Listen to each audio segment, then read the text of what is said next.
Hello and welcome to another exciting episode of Guild Wars Wednesdays, your number one source of all things Guild Wars universe related content, where I do all the work for you in finding your Guild Wars weekly fix.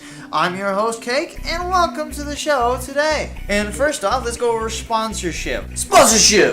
And unfortunately, I do not have a sponsorship at this time still, so here is my guild, Visual Gamers. It is the one that I'm attached to currently, a great guild. We always talk on Mumble, and here's the guy behind it, Matt Visual. I'm sure some of you know him on YouTube, and so I encourage anybody who wants to have a lively, talkative guild to go to this guild and sign up. On to news and updates. For the first one, the last episode that I did, I accidentally forgot to cover this one. So legendary weapons have already been crafted here, and I'm going to actually show you some video of the sunrise weapon in action. It's really neat. For any of you Guardian or Warriors that want the coolest greatsword around, this is definitely it. Or the Nightmare, and it works for day. And I would highly encourage you to get that if you are that type of individual, because it really looks astonishing. It really sets itself apart. Speaking of legendary weapons, ArenaNet has recently also showcased some legendary weapons. As you can see, it shows the different types of legendary weapons that are available at this point in time. Me personally, I want my Necro to have a legendary weapon, but the staff itself just doesn't look like it's for the Necros. It looks more like it's for the Elementalists. So I really hope that they change that, because the staff and the Necro go hand in hand. Curses galore. In other news, Colin Johanson outlines Guild Wars 2 live game development. I'm going to read it real fast. As we've always said, Guild Wars 2 is a living, breathing, dynamic world. ArenaNet's commitment to this has been a crucial part of the game's development since day one, and it's an important part of who we are and what Guild Wars 2 represents. Today I want to talk about our philosophy and plans for developing the live game.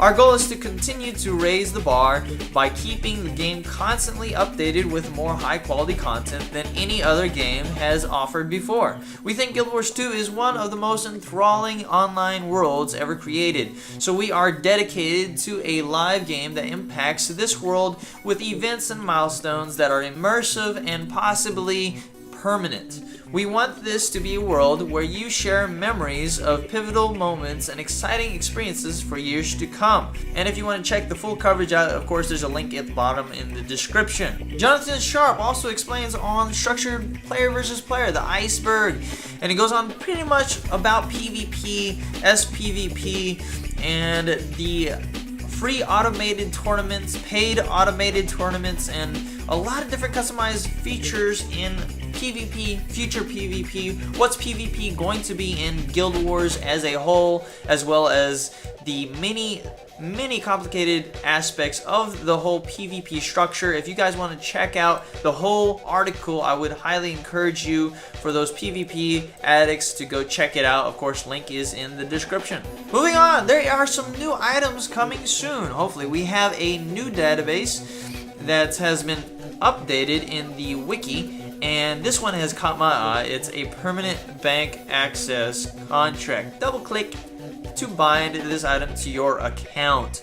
Oh, that would be so sweet. So the link is also provided in the description if you guys want to check that out as well. The Guild Wars 2 Halloween Diorama contest, it's still up in the air, guys. If you are an artist, if you want to win some great prizes because you have some beautiful works of art that you love this game and you want to showcase, here's your chance that you can get some wonderful prizes by entering into this Diorama contest. Of course, you guys saw the picture from last week. If you didn't, go check out that video.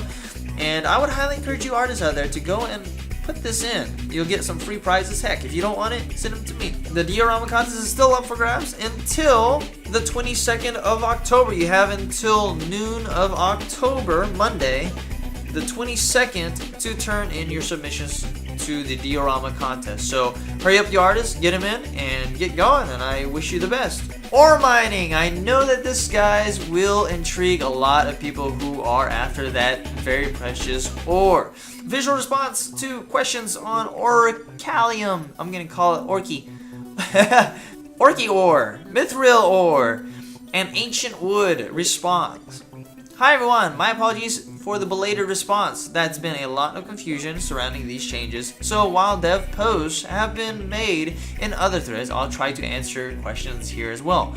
We made some changes to the respawn timers on the resource nodes so that they only respawn once per day. This happens based on our server time at 0000 UTC, which is 5 p.m. PDT, and 4 p.m. PST. Not based on when you last harvested them, which may be why some of you think you are seeing varying respawn rates. So the ores that are listed above, as well as the wood, is that the mining the same node is character based, not account based. You'll be able to mine the same resource node with multiple characters on the same account. So guys, if you want that to get more than one amount of that Orky ore, Mithirl ore, ancient wood, try to bring up as many characters up to level 80 as possible. I know that seems like a hard feat, but if you really want to strive for those good old-fashioned legendaries that are really high quality armor on one of your character, bring a lot of your characters up to level 80 and then get those high level ores. Just keep making those runs and you should have it a lot faster depending on how fast you can get to level 80. Fortunately, I'm not even there yet. You can tell by this video. Now on to the 7th of October update. General, lots of bug fixes. Removed laughing audio from crafting stations in Divinity Reach. It was possibly annoying. Raised maximum karma limit. Superior rune of the adventurer is now set to give 50% endurance on heal. Character select screen now reflects hidden armor choices.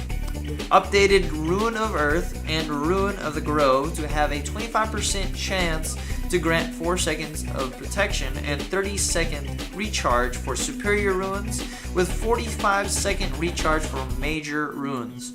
And also ArenaNet has relaxed their anti-exploiting system for loot and events. Of course, there's a lot more updates in this, guys. I'm just showing you the main updates that I thought were interesting enough to post. For the full coverage, you'll have to go and check out the link. For the camera, updated camera to reduce amount of camera related bugs, which greatly improves gameplay experience. Story, reduced health of final boss in the source of ore. And in World v World, numerous items have been disabled for use in World v World to prevent exploits and imbalances. This includes the experimental teleportation gun, Eden Gunk, Drake eggs, seed turrets, and more. Now to the news section, buffs and nerfs. Buffs and nerfs. For Elementalist, nerfs, you got to Glyph of Renewal, Signets of Earth, Fire, and Water, and Whirlpool, and no buffs. Engineer, you have no nerfs, but a buff to Explosives trait Grenadier. Guardian, Retaliation, and Guardian Great Sword skills have been rehauled with their recharge. So you guys want to check that out for all you Guardian fans. Nerfs to Bane Signet and Signet of Wrath, but a buff to Signet of Judgment. Mesmers, nerfs to Signet of Domination, Phantasmal Warlock, Chaos Storm, Phantasmal Duelist, and Phantasmal Swordsman, but you got a buff to Chaos Armor. Necromancer, no nerfs, but a buff to Signet of Spite. Rangers, you got a nerf to Crossfire, no buffs. Thieves, you got a nerf to Pistol Whip and a buff to Basilisk Venom. Gwinning! For Gwinning, I found this one video. It was really neat because this guy makes a completely flawless victory in Gomes Laboratory. So anybody who wants a jumping puzzle tutorial on how to make it by just watching the player play his games, he has other videos as well showing flawless attempts at many different jumping puzzles. I encourage you guys to check out his material. Definitely a Guild Wars winning in my book, so great job. Epic fan art time! For epic fan art time, we have Kaya Corina with some nice plush animals that you can see right here. They're pretty adorable. And remember, fan art goes more than just artwork on paper. GWWTF! For Guild Wars WTF, I found this video to be hilarious. I highly encourage you guys to watch the entire thing. He pretty much trolls his entire team, and I was laughing really hard when I first saw this. So that was hilarious. I encourage you guys to check out this video as well. Question of the week. For the question of the week, we have Castle Vet. How it works friend tab is the subject. So I press Y and the game show me which of my friends are online. They see me always, even in the character screen. What if they agree me with one character and no with another? How it works. So I'm not sure if this guy is English, but needless to say, another person answered it by Delvor. Yes, they see the name of the character you are on if they have you in their friends list. It will tell you the name of their tune, their level, and what parteria they are in. You can also send a whisper to just their Guild Wars 2 account name, and any tune they are on will receive the whisper. So there you have the question of the week. If you have a question, please submit it below, or I will look for them online. Random page! Okay, and today's random page is Homing Torpedo. Fire a shot that homes in on your foe. The damage is 202 and the range is 1000. The profession that uses is the engineer, and the weapon of choice for this is the harpoon gun. Random page jackpot! So there's going to be a new section, guys. Random page will be changing to random page jackpot. It's a contest I'm hosting where it's your chance to win actual real cash. Now I'm going to start this contest next week, 2 weeks from now. It will be on, mark your calendars, the 24th of October, so you can tell all your friends. Basically every week it goes up $20 and until somebody gets the jackpot. And of course, if more than one of you gets the jackpot, then it will be split, and yes, you will actually get real live cash. I will be making a video shortly showing you the contest rules and everything on how to win this contest. Now, mind you, it is a jackpot, so like the lottery, it's going to be really hard to get, but it goes up by $20 every month unless I get a promotion in my job. Then I'll be raising that as time goes on. But for the time being, I can afford $20 a week, and it will be going to this jackpot. So for future reference, I will be putting a link in this video as soon as I get the video up, as well as a link in the description as soon as I get the video showing all the contest rules up and going. So stay tuned for that. So I hope you guys liked today's show of Guild Wars Wednesdays. If you would like to continue watching this show, please subscribe. And if you have any questions, please post them in the comments below. I don't have that many of a following just yet, so you don't have to worry about emailing me.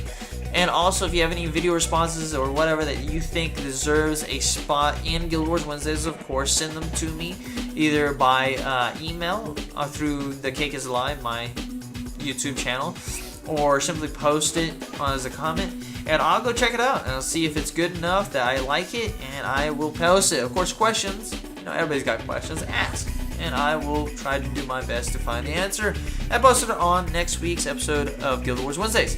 So until next week, guys, you have a wonderful week, and I will see you next time. Bye.